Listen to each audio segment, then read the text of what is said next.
Today on Exploring Nevada, we'll investigate an exciting archaeological discovery in the heart of Virginia City.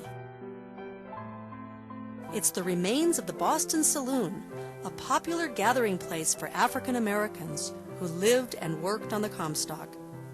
Researchers began to suspect that African Americans were making significant professional, business, and social contributions to the life and times of late 19th century Virginia City, and their research bore that out.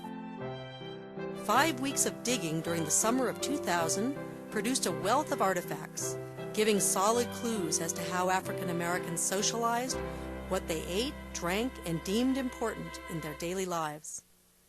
Our story picks up in an archaeology lab at the University of Nevada, Reno, where researchers have set up a makeshift display area to show us the bountiful remains of the Boston Saloon.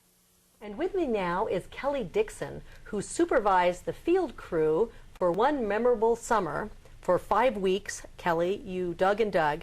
Now, when you first got there, I understand there was it was paved over, and you got up the pavement, and you got up a bunch of dirt, and then what? Well, we'd been anticipating the backhoe coming down D Street for quite a long time to take off that pavement.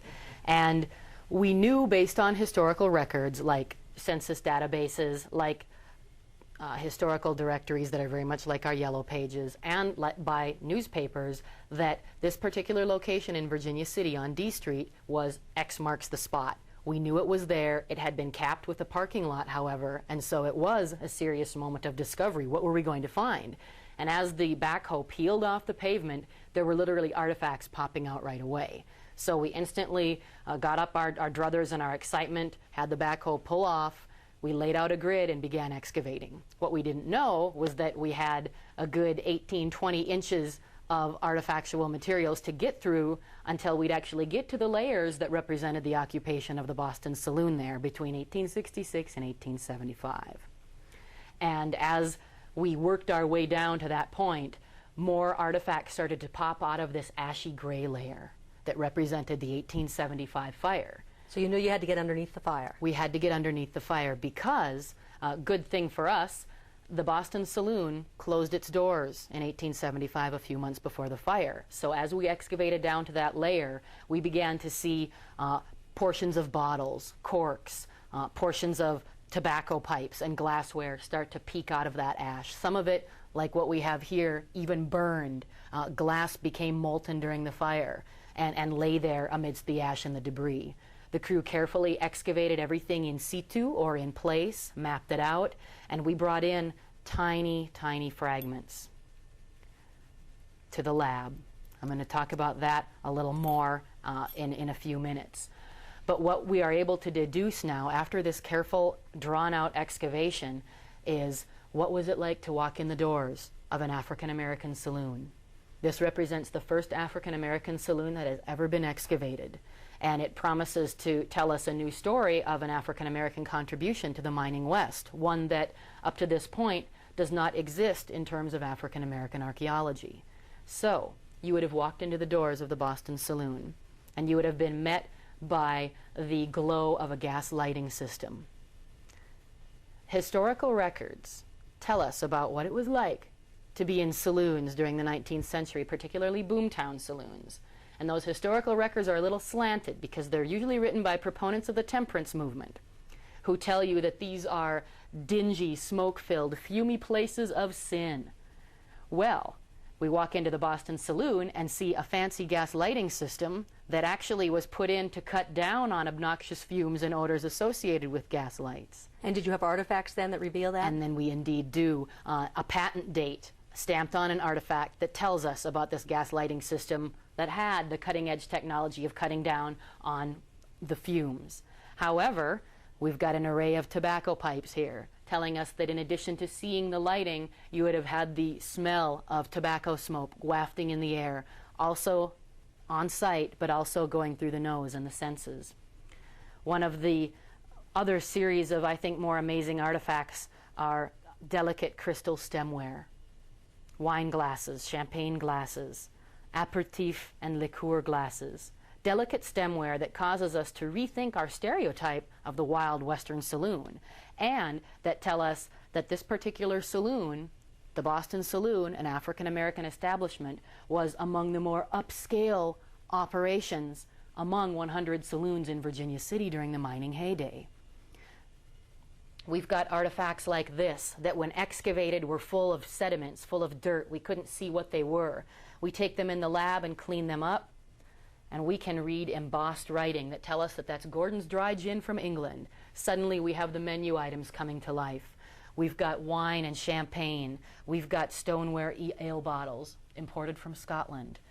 Essence of Jamaica ginger, a pharmaceutical remedy that appears also to have played a major role based on the quantity of these bottles that we have at the Boston Saloon.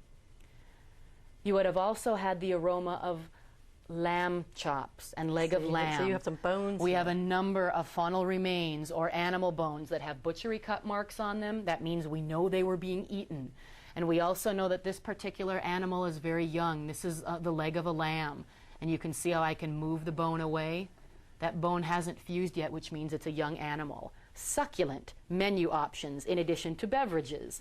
And this again tells us more about the Western Saloon. The Western Saloon, and this one in particular, served meals. DNA and archaeology are joining forces, DNA analysis and forensic anthropology, to help us even understand more about these artifacts. Buccal cells or cheek cells hold fairly high concentrations of DNA, which means artifacts like tobacco pipe stems or even these dentures that come into close contact with the cheek cells contain high composition of DNA. And we are currently waiting to hear on a grant to see if we can send items like this off for DNA analysis. It will tell us a number of things. It will tell us whether or not the user was male or female. We'll get an idea of the gender components going on in this saloon.